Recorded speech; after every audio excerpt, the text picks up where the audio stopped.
Chào mừng các bạn đến với kênh làm bánh của Star Anise. Với tinh thần lan tỏa và sẻ chia, ngoài những buổi offline, tụi mình cũng xây dựng những clip hướng dẫn để các bạn thực hành tại nhà.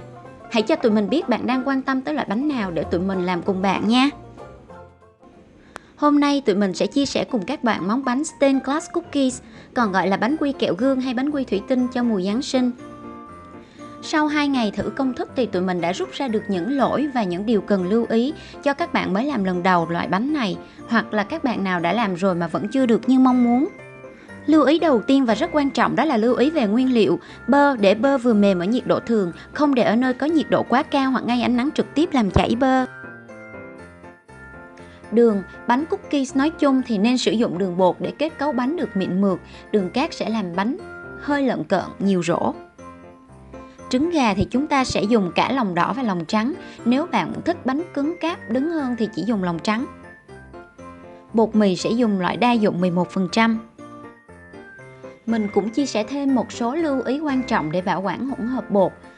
Cho bột nghỉ trong ngăn mát tủ lạnh ít nhất 30 phút trước khi lấy ra tạo hình.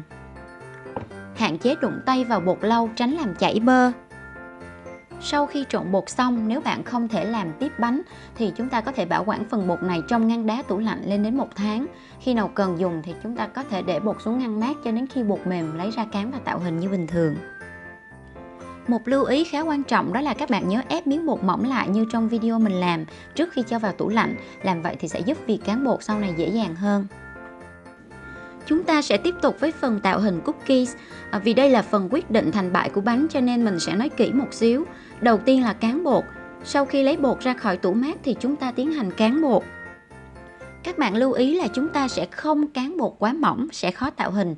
Độ dày bánh khoảng 0,5 cm là vừa. Đối với phần tạo hình bánh để đúng với chủ đề Giáng sinh, ở đây mình dùng các kích tơ Noel như người tuyết, cây thông, sao, hoa. Các bạn nhớ chọn kích tơ phải có nhiều kích cỡ to nhỏ khác nhau. Những kích tơ lớn thì mình tạo hình cho cookie bên ngoài, còn kích tơ nhỏ thì tạo hình cho phần kẹo ở bên trong.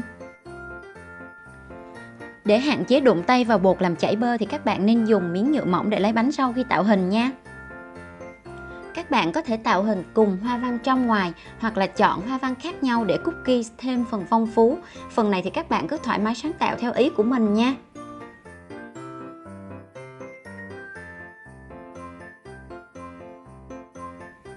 Nếu bạn nào quan tâm đến cookies màu hồng thì mình sẽ chia sẻ với các bạn một số lưu ý sau khi pha màu cho bánh. Lựa chọn thứ nhất là dùng màu thực phẩm. Bạn có thể bỏ trực tiếp màu vào hỗn hợp bột, bơ, trứng đường, nhào sơ qua bàn tay. Nhớ là phải làm nhanh hoặc là tay thật mát lạnh khi nhào nha. Lựa chọn thứ hai là dùng bột trái cây, rau củ. Bạn sẽ trộn bột trái cây, rau củ với trứng gà trước khi cho vào bơ. Bạn lưu ý giúp mình là sẽ không trộn riêng bột trái cây, rau củ hoặc là màu thực phẩm dạng bột với nước, để tránh làm tăng lượng chất lỏng trong công thức, khiến bánh sau khi nướng sẽ bị bết phần ruột. Chúng ta đã đi được 1/3 chặng đường rồi các bạn ơi. Bây giờ sẽ là một công đoạn cực kỳ quan trọng quyết định bánh đạt hay không. Đó chính là nướng bánh lần 1, không nướng chung với kẹo.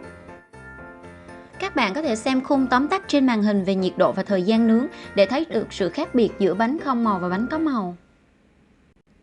Sau khi nướng xong lần 1, chúng ta để bánh nguội và chuẩn bị nguyên liệu cho phần tiếp theo là chuẩn bị kẹo và nướng kẹo.